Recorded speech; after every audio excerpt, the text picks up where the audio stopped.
These cottage cheese mini cheesecakes deliver a creamy, decadent dessert that's packed with 14 grams of protein and only 130 calories per cheesecake. I'll show you how to make them right now.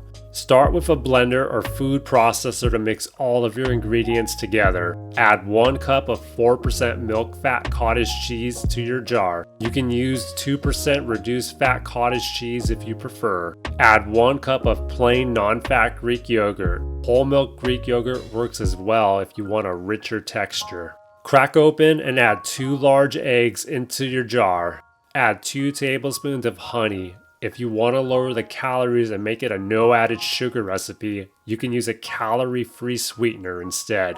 Add 2 teaspoons of vanilla extract, and finally add 1 teaspoon of lemon juice.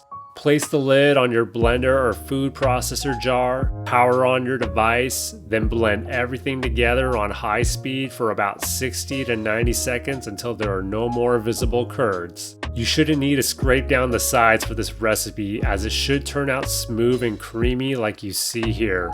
Preheat your oven to 350 degrees Fahrenheit. Place 4 oven-safe 6-ounce ramekins on a baking sheet and lightly grease them with cooking spray. Divide the batter evenly among the 4 ramekins, filling them almost to the top.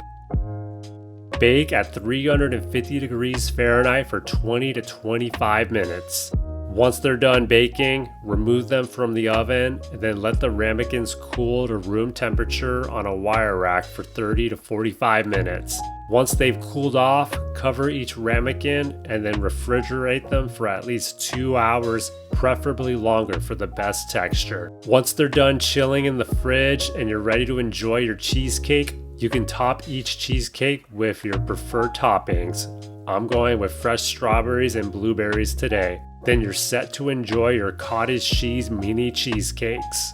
These cottage cheese mini cheesecakes are perfect for meal prep and last for up to 5 days in the fridge, giving you a delicious high protein dessert ready whenever you need it. If you like this video, be sure to check out my other high protein dessert recipes on my channel. And if you found this recipe helpful, please like the video and subscribe for more healthy recipes every week.